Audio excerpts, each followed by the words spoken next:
Feliz y bendecido día, aprendiendo un curso de milagros. El secreto de la verdadera oración es olvidarte de las cosas que crees necesitar. Pedir algo específico es igual que ver el pecado primero y luego perdonarlo. Del mismo modo, al orar pasas por alto tus necesidades específicas, tal como las ves, y las dejas en manos de Dios. Ahí se convierten en los regalos que le haces, pues le dicen que no antepondrás otros dioses a Él, ni que quieres otro amor que el suyo. Este libro es un comienzo, no un final.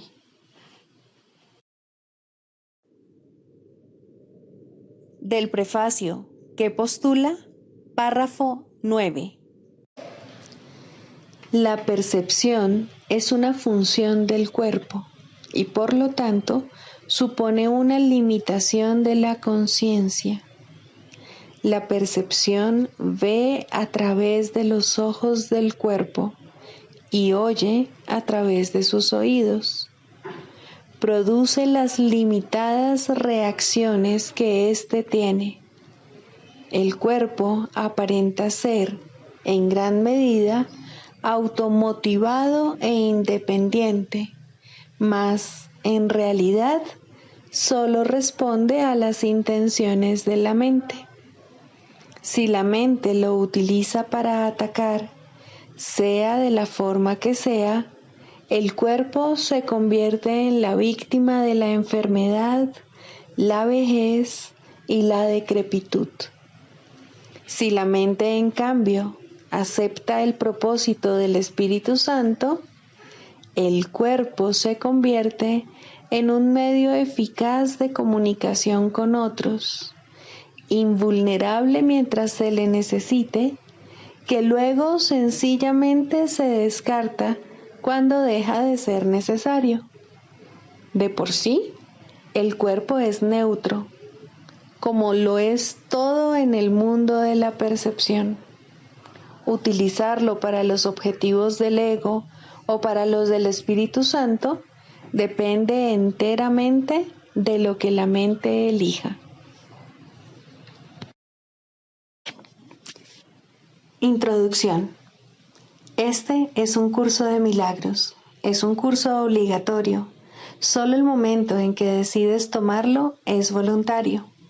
Tener libre albedrío no quiere decir que tú mismo puedas establecer el plan de estudios.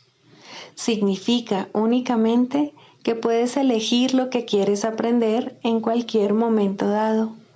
Este curso no pretende enseñar el significado del amor, pues eso está más allá de lo que se puede enseñar. Pretende, no obstante, despejar los obstáculos que impiden experimentar la presencia del amor, el cual es tu herencia natural. Lo opuesto al amor es el miedo, pero aquello que todo lo abarca no puede tener opuestos. Este curso puede, por lo tanto, resumirse muy simplemente de la siguiente manera. Nada real puede ser amenazado. Nada irreal existe. En esto radica la paz de Dios. Capítulo 1. El significado de los milagros. Primero, principios de los milagros. Principio 19. Los milagros hacen que las mentes sean una en Dios. Se basan en la cooperación porque la filiación es la suma de todo lo que Dios creó. Los milagros reflejan, por lo tanto, las leyes de la eternidad, no las del tiempo.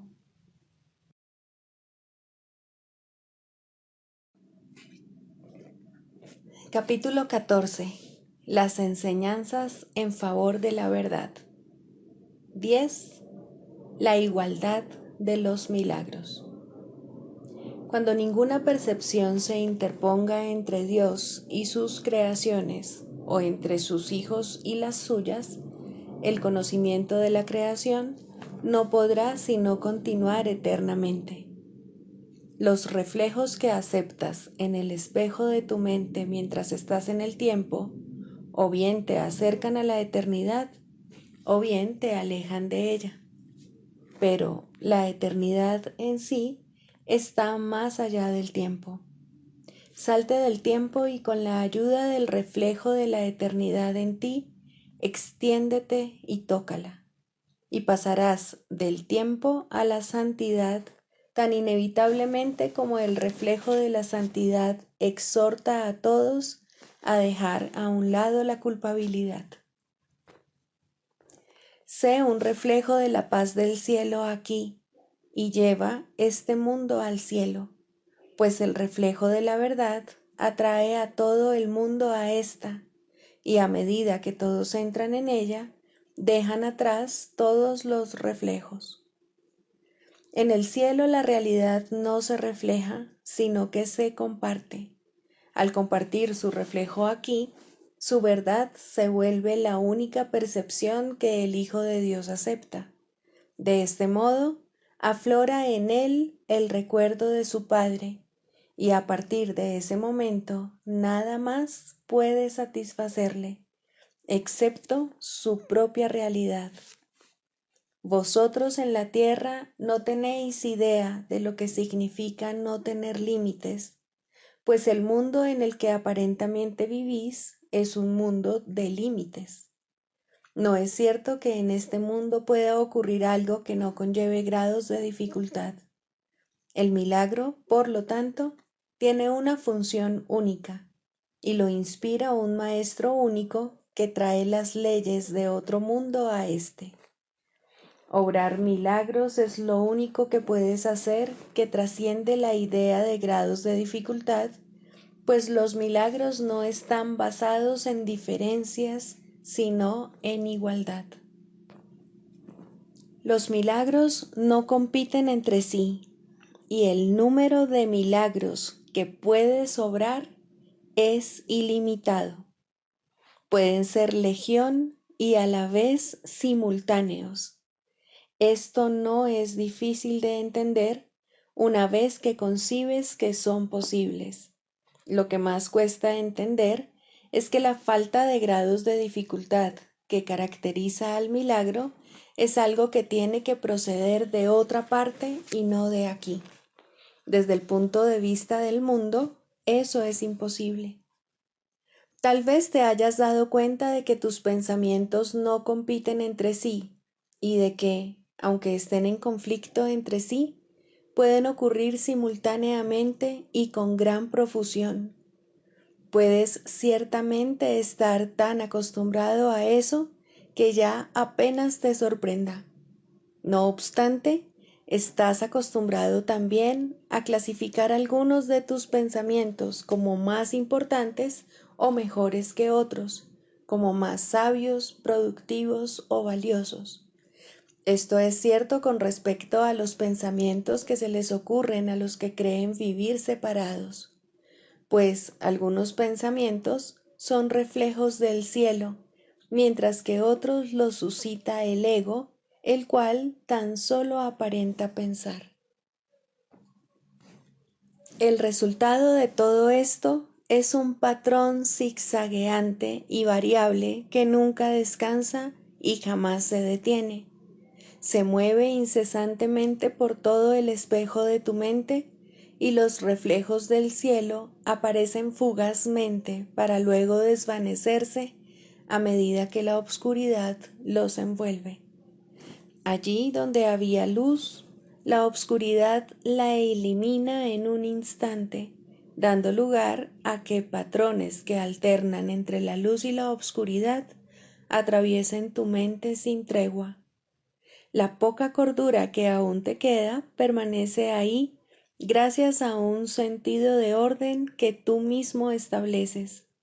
Mas el hecho mismo de que puedas hacer eso y seas capaz de imponer orden donde reina el caos, demuestra que tú no eres un ego y que en ti tiene que haber algo más que un ego, pues el ego es caos Y si eso fuese lo único que hay en ti, te sería imposible imponer ningún tipo de orden. No obstante, aunque el orden que le impones a tu mente limita al ego, también te limita a ti. Ordenar es juzgar y clasificar por medio de juicios. Por lo tanto, es una función que le corresponde al Espíritu Santo, no a ti. Te parecerá difícil aprender que no tienes ninguna base para poner orden en tus pensamientos. El Espíritu Santo te enseña esta lección ofreciéndote los ejemplos deslumbrantes de los milagros, a fin de mostrarte que todo modo de ordenar es desacertado, pero que se te ofrece uno mejor. El milagro responde siempre de la misma manera ante cualquier petición de ayuda. No la juzga, simplemente reconoce lo que es y responde consecuentemente. No se detiene a considerar qué petición es más importante, más urgente o más apremiante. Tal vez te preguntes por qué se te pide que hagas algo que no requiere que emitas ningún juicio cuando todavía eres prisionero de los juicios. La respuesta es muy simple. El poder de Dios, no el tuyo, es el que engendra los milagros.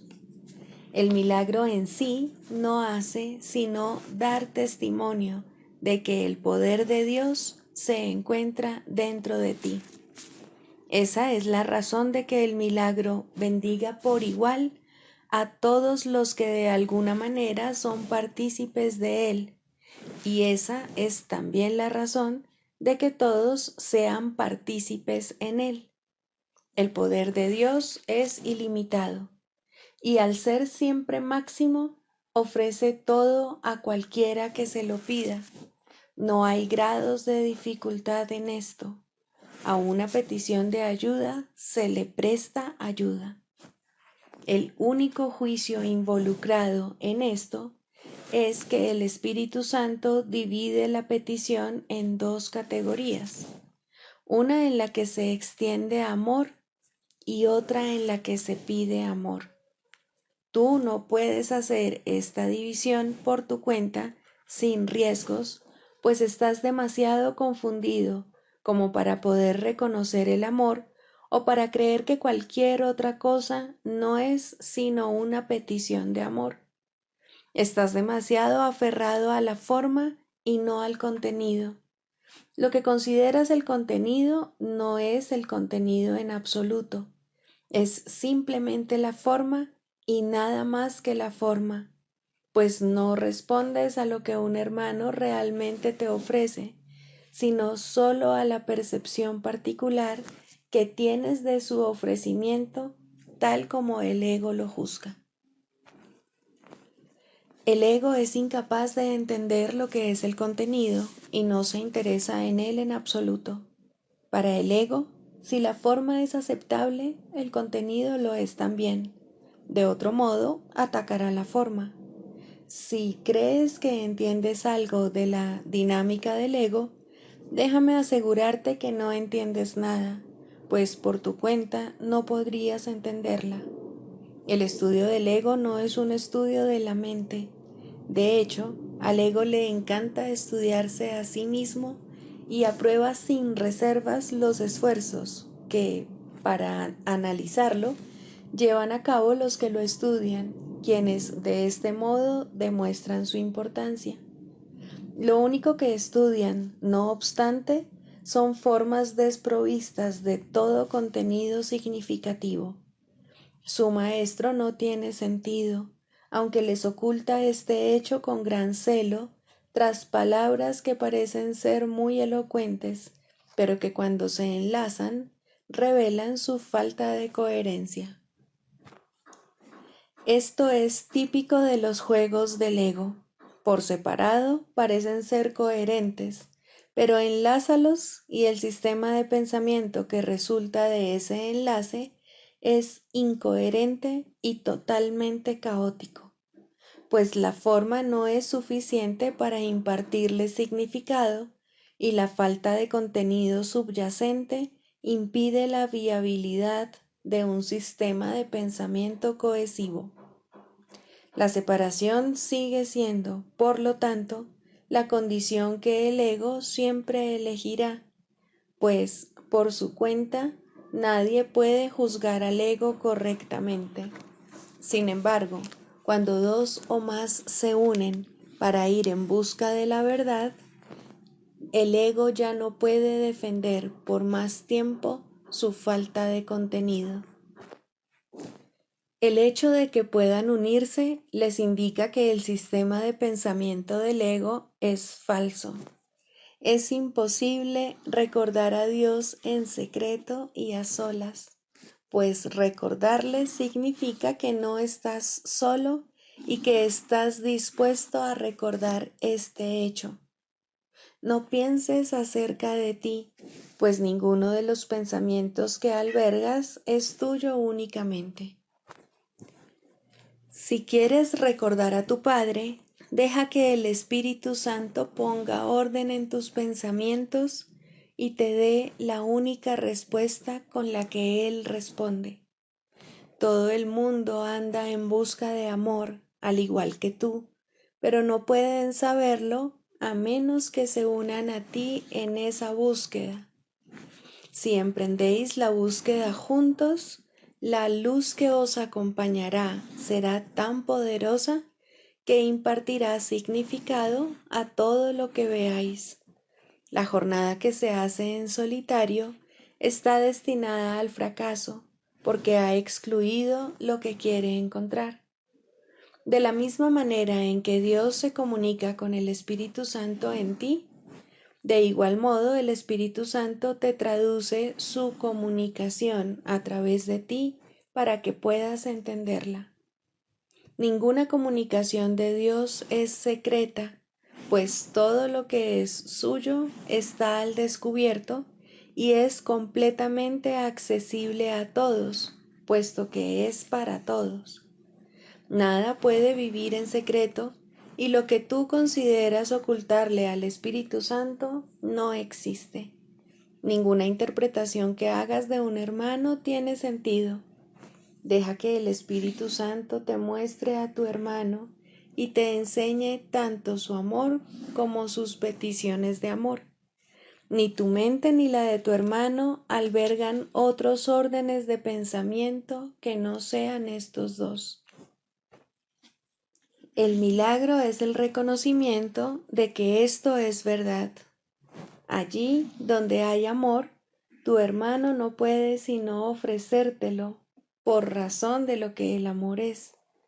Pero donde lo que hay es una petición de amor, tú tienes que dar amor por razón de lo que eres. Dije antes que este curso te enseñará a recordar lo que eres y te restituirá tu identidad. Ya hemos aprendido que se trata de una identidad que compartes. El milagro se convierte en el medio a través del cual la compartes. Reconocerás tu identidad al ofrecerla donde quiera que ésta no se reconoce. Y Dios mismo, quien ha dispuesto estar con su Hijo eternamente, bendecirá cada acto de reconocimiento de su Hijo con todo el amor que le profesa. El poder de todo su amor está presente en todos los milagros que le ofrezcas a su Hijo. ¿Cómo podría ser, entonces, que hubiese grados de dificultad en los milagros? Libro de ejercicios. Pregunta 13. ¿Qué es un milagro? Un milagro es una corrección. No crea ni cambia realmente nada en absoluto. Simplemente contempla la devastación y le recuerda a la mente que lo que ve es falso. Corrige el error, mas no intenta ir más allá de la percepción ni exceder la función del perdón. Se mantiene, por lo tanto, dentro de los límites del tiempo. No obstante, allana el camino para el retorno de la intemporalidad y para el despertar del amor, pues el miedo no puede sino desvanecerse ante el benevolente remedio que el milagro trae consigo. En el milagro reside el don de la gracia, pues se da y se recibe como uno, y así nos da un ejemplo de lo que es la ley de la verdad, que el mundo no ataca porque no la entiende. El milagro invierte la percepción que antes estaba al revés, y de esa manera pone fin a las extrañas distorsiones que ésta manifestaba. Ahora la percepción se ha vuelto receptiva a la verdad. Ahora puede verse que el perdón está justificado. El perdón es la morada de los milagros.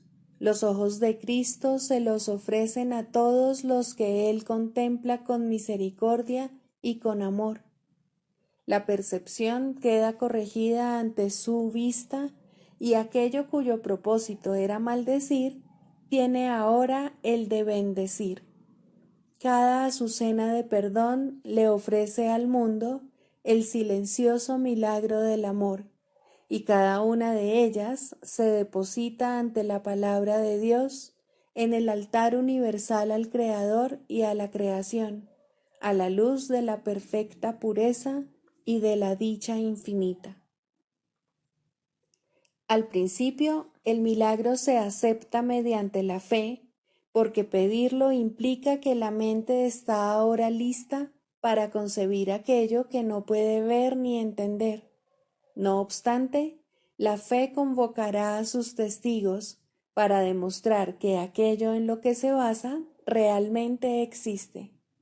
Y así, el milagro justificará tu fe en él y probará que esa fe descansa sobre un mundo más real que el que antes veías, un mundo que ha sido redimido de lo que tú pensabas que se encontraba allí. Los milagros son como gotas de lluvia regeneradora que caen del cielo sobre un mundo árido y polvoriento, al cual criaturas hambrientas y sedientas vienen a morir. Ahora tienen agua, ahora el mundo está lleno de verdor, y brotan por doquier señales de vida para demostrar que lo que nace jamás puede morir, pues lo que tiene vida es inmortal. Lección 347. La ira procede de los juicios, y los juicios son el arma que utilizo contra mí mismo a fin de mantener el milagro alejado de mí. Padre, deseo lo que va en contra de mi voluntad y no lo que es mi voluntad tener. Rectifica mi mente, Padre mío, pues está enferma, pero tú has ofrecido libertad y yo elijo reclamar tu regalo hoy. Y así le entrego todo juicio a aquel que tú me diste para que juzgara por mí. Él ve lo que yo contemplo, sin embargo, conoce la verdad. Él ve el dolor, mas comprende que no es real, y a la luz de su entendimiento, éste sana. Él concede los milagros que mis sueños quieren ocultar de mi conciencia. Que sea Él quien juzgue hoy. No conozco mi voluntad, pero Él está seguro de que es la tuya. Y hablará en mi nombre e invocará tus milagros para que vengan a mí. Escucha hoy. Permanece muy quedo y oye la dulce voz que habla por Dios, asegurarte que Él te ha juzgado como el Hijo que Él ama.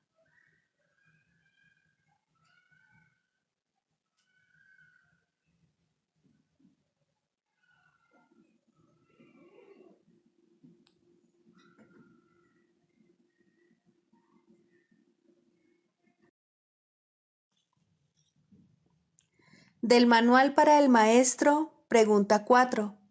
¿Cuáles son las características de los maestros de Dios? 3. Tolerancia. Los maestros de Dios no juzgan. Juzgar es ser deshonesto, pues es asumir un papel que no te corresponde. Es imposible juzgar sin engañarse uno a sí mismo. Juzgar implica que te has engañado con respecto a tus hermanos. ¿Cómo entonces no te ibas a haber engañado con respecto a ti mismo? Juzgar implica falta de confianza, y la confianza sigue siendo la piedra angular de todo el sistema del pensamiento del Maestro de Dios. Si la pierde, todo su aprendizaje se malogra. Sin juicios, todas las cosas son igualmente aceptables, pues en tal caso, ¿quién podría juzgarlas? Sin juicios, todos los hombres son hermanos, pues en ese caso, ¿quién se encontraría aparte? Juzgar destruye la honestidad y quebranta la confianza. El Maestro de Dios no puede juzgar y al mismo tiempo espera aprender.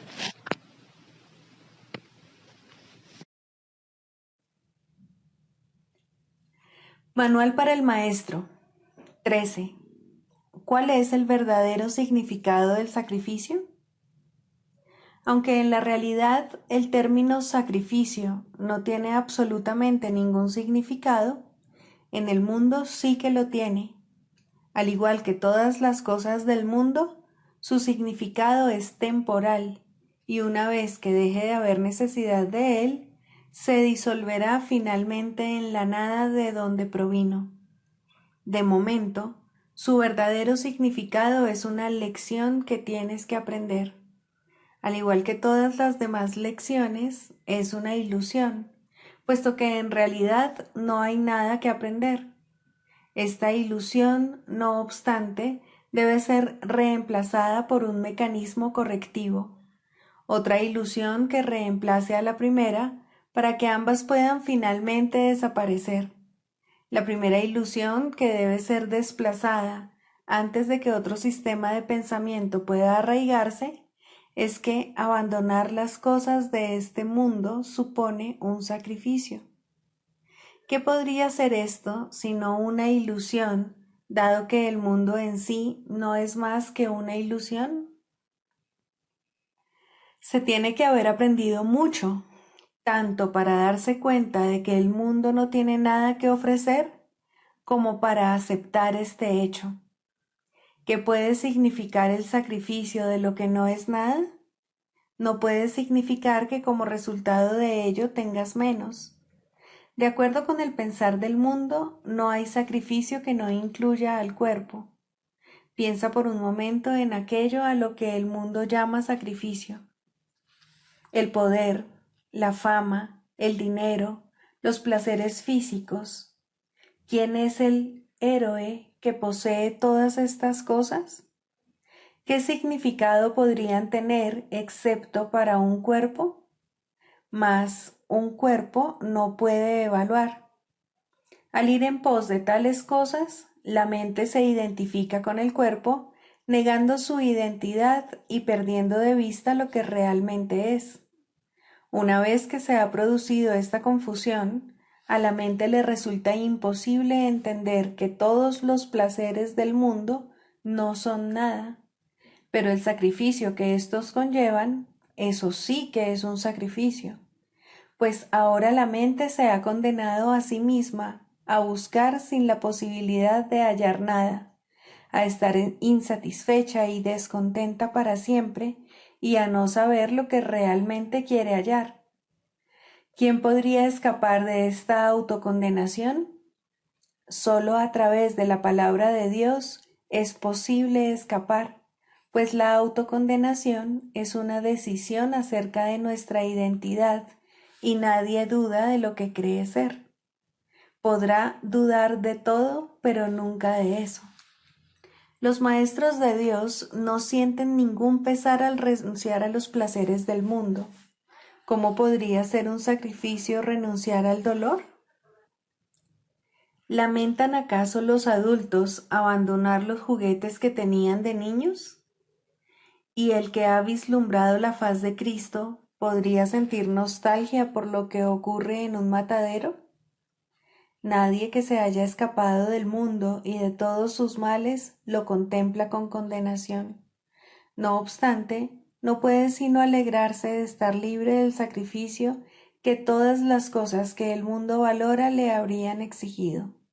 Por ellas sacrificaba su paz, por ellas sacrificaba su libertad, y, para poseerlas, hubiera tenido que sacrificar su esperanza de alcanzar el cielo y el recuerdo del amor de su Padre. ¿Quién, en su sano juicio, escogería lo que no es nada como sustituto de lo que lo es todo? ¿Qué es realmente el sacrificio? Es el precio que se paga por creer en las ilusiones. Es el precio que hay que pagar por negar la verdad. No hay placer en el mundo que no exija esto, pues, de otra manera, se vería que el placer es dolor, y nadie pediría dolor si reconociese que eso es lo que está pidiendo. La idea de sacrificio es la que lo ciega, no se da cuenta de lo que está pidiendo y, por lo tanto, lo busca de 1000 maneras y en 1000 lugares distintos, creyendo en cada ocasión que está allí, pero siempre acaba desilusionado. Busca, pero no halles, sigue siendo el decreto implacable de este mundo, y nadie que persiga los objetivos del mundo puede eludirlo. Tal vez pienses que este curso requiere que sacrifiques todo aquello que tienes en gran estima. En cierto sentido eso es cierto, pues tienes en gran estima cosas que crucifican al Hijo de Dios, y el objetivo de este curso es liberarlo. Pero no te equivoques con respecto a lo que el sacrificio realmente significa. El sacrificio es siempre la renuncia a lo que quieres. ¿Y qué es, oh Maestro de Dios, lo que quieres? Dios te ha llamado y tú has contestado. ¿Sacrificarías ahora esa llamada?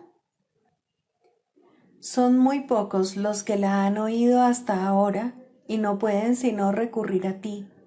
No hay otra esperanza en todo el mundo en la que puedan confiar. No hay otra voz en todo el mundo que sea eco de la de Dios. Si sacrificas la verdad, ellos se quedan en el infierno. Y si ellos se quedan en el infierno, tú no podrías sino quedarte allí con ellos. No olvides que el sacrificio es total. No hay sacrificios a medias. No puedes renunciar parcialmente al cielo. No puedes estar en el infierno solo un poco. La palabra de Dios no admite excepciones. Esto es lo que hace que sea santa y que esté más allá del mundo. Es su santidad la que señala hacia Dios. Es su santidad la que te pone a salvo. La niegas cada vez que, por la razón que sea, atacas a un hermano, pues entonces es cuando te separas de Dios. Mas esa separación no es posible. Es una separación que no puede ocurrir. Una separación, no obstante, en la que sin duda creerás que habrás dado lugar a una situación imposible. Y en esa situación, lo imposible parece ocurrir, y parece ocurrir a expensas de la verdad.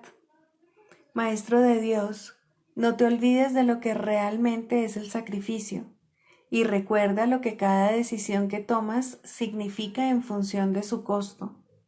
Decide en favor de Dios y todo se te dará sin costo alguno.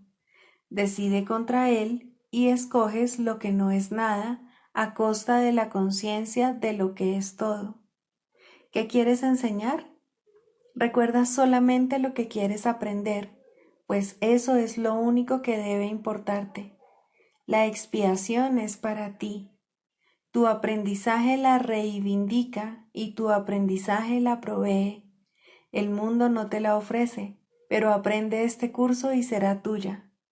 Dios te ofrece su palabra, pues tiene necesidad de maestros. ¿Qué otra manera puede haber de salvar a su hijo?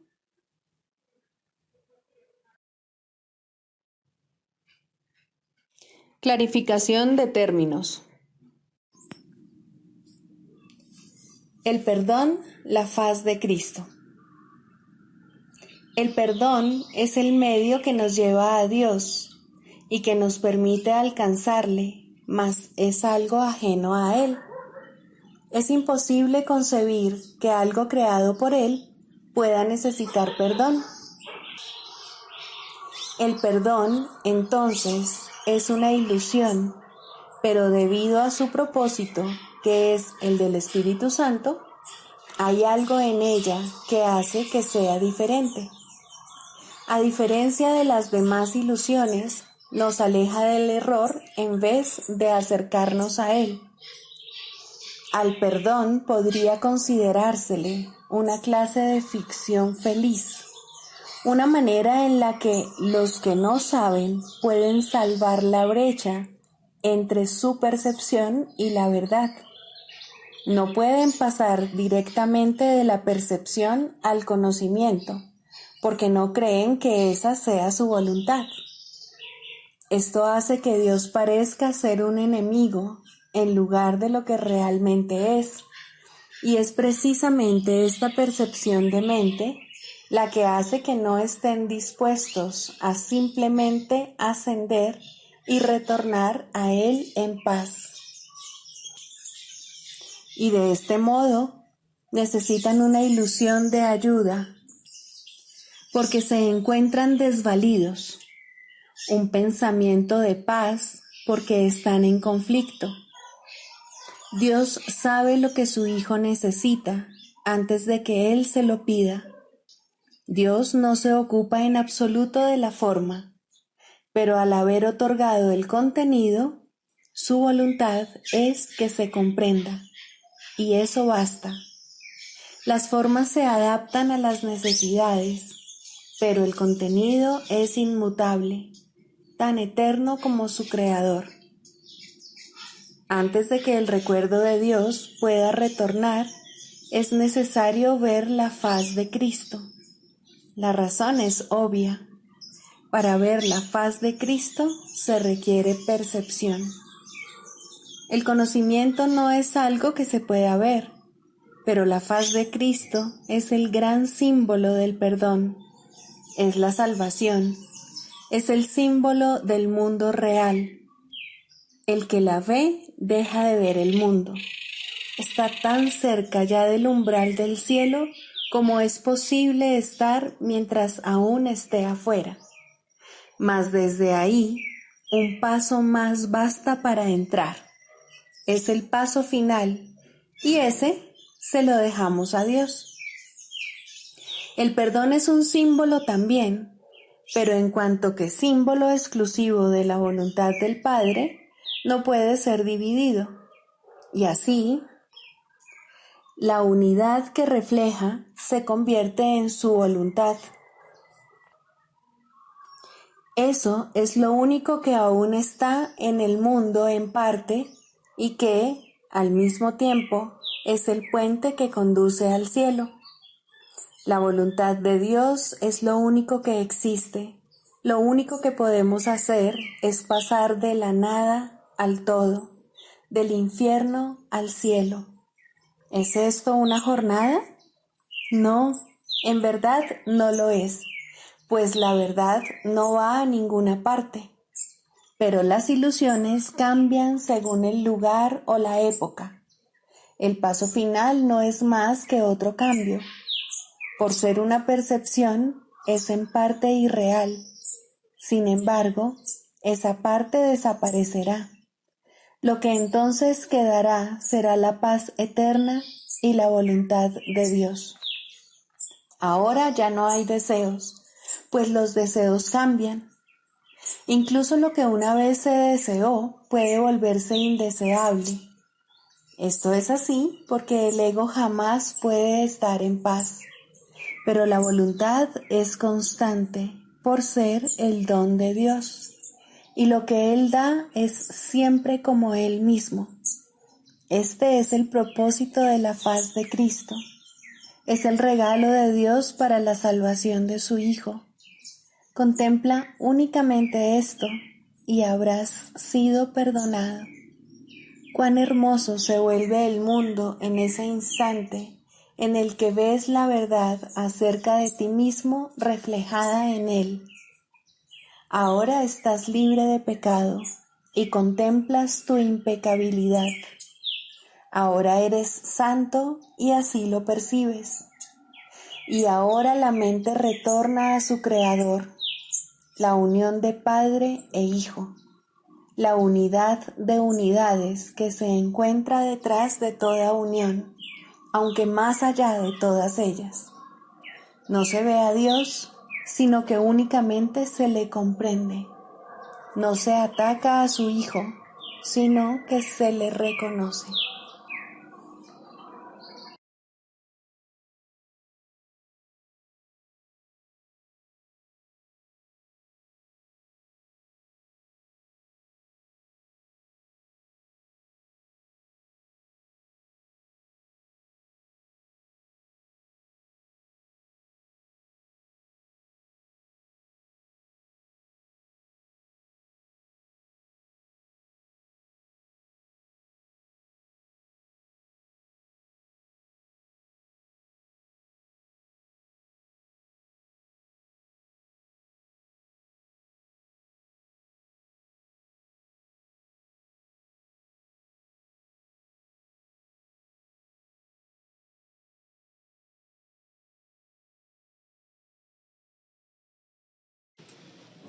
Sexto, ¿cómo se define la sanación?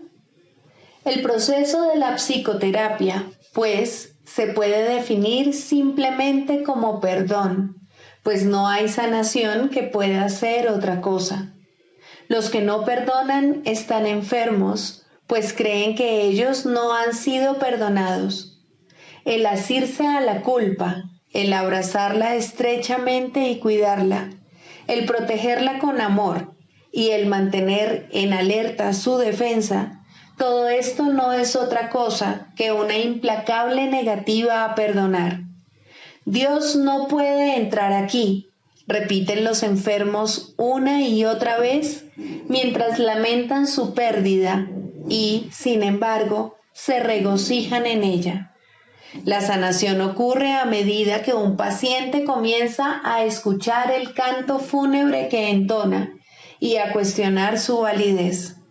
Hasta que no lo escuche, no puede entender que es él quien se lo canta a sí mismo. Escucharlo es el primer paso en la recuperación. Cuestionarlo tiene que convertirse entonces en su elección. Hay una tendencia, y muy fuerte, a escuchar este canto de muerte solo un instante para luego descartarlo sin haberlo corregido. Estas conciencias fugaces representan las muchas oportunidades que se nos dan literalmente para cambiar de melodía. En vez de esta, puede escucharse el sonido de la sanación. Pero primero debe surgir voluntad de cuestionar la verdad del canto de la condenación. Las distorsiones extrañas que se tejen inextricablemente al interior del concepto del yo, que en sí no es otra cosa que una pseudocreación, hacen que este feo sonido parezca verdaderamente hermoso. El ritmo del universo, el canto del ángel heraldo, todo esto y más se oye en lugar de esos ruidosos chillidos discordantes. El oído traduce, no oye. El ojo reproduce, no ve. Su tarea es hacer agradable aquello que se invoca, no importa cuán desagradable pueda ser. Responden a las decisiones de la mente al reproducir sus deseos y traducidos en formas aceptables y placenteras. Algunas veces el pensamiento detrás de la forma se asoma, aunque solo muy brevemente, y la mente se asusta y comienza a dudar de su cordura, pero no permitirá a sus esclavos cambiar las formas que contemplan, los sonidos que oyen. Estos son sus remedios, sus salvaguardias contra la locura. Estos testimonios que traen los sentidos tienen un solo propósito: justificar el ataque y de esta manera conservar la falta de perdón sin reconocerla como lo que es. Cuando se la ve sin disfraz, resulta intolerable. Sin protección no podría soportarse. Aquí se atesoran todas las enfermedades, pero sin reconocer que es así. Pues cuando no se reconoce una falta de perdón, la forma que toma parece ser algo distinto. Y ahora es ese algo distinto lo que parece aterrorizar.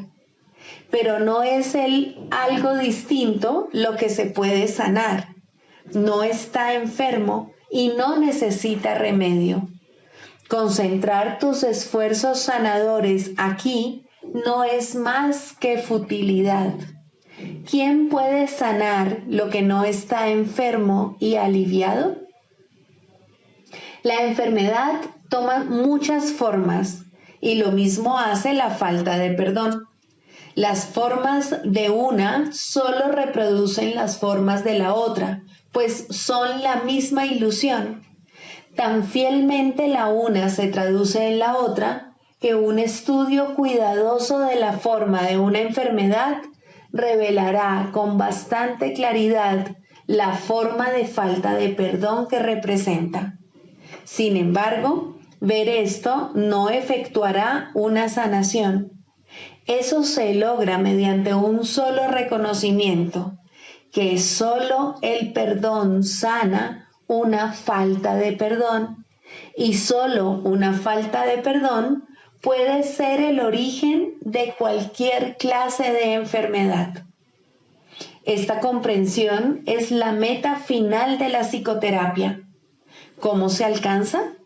El terapeuta ve en el paciente todo lo que no ha perdonado en sí mismo y de esta manera se le da otra oportunidad de mirarlo, someterlo a una nueva evaluación y perdonarlo. Cuando esto ocurre, ve cómo desaparecen sus pecados en un pasado que ya no está aquí. Hasta que lo haga, tiene que pensar que el mal lo asedia aquí y ahora. El paciente es la pantalla para la proyección de sus pecados, lo cual hace posible que se deshaga de ellos. Pero si llega a retener una mancha de pecado en lo que mira, su liberación es parcial y no será segura. Nadie se cura solo. Este es el alegre canto que la salvación entona a todo el que oye su voz. Esta afirmación no puede ser recordada con demasiada frecuencia por todos los que se vean a sí mismos como terapeutas. Sus pacientes solo se pueden ver como portadores de perdón, pues son ellos quienes vienen a demostrar su impecabilidad ante ojos que aún creen que el pecado se encuentra ahí para que lo vean. Pero la prueba de la impecabilidad, vista en el paciente y aceptada en el terapeuta, le ofrece a la mente de ambos un pacto en el cual se encuentran y unen y son uno. El canto de la oración. 3. La curación. Introducción. La oración tiene ayudantes y testigos que hacen más llevadero y seguro el empinado ascenso, aliviando el dolor causado por el miedo y ofreciendo consuelo y promesas de esperanza. Testigo del perdón y ayudante en la oración, dadora de la certeza de que finalmente alcanzarás la meta, eso es la curación.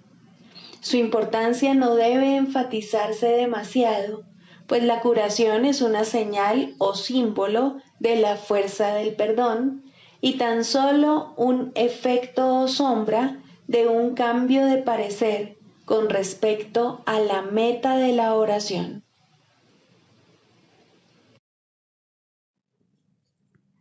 Sigamos a Jesús haciendo del perdón algo tan natural como respirar y algo tan vital como el aire. Amén.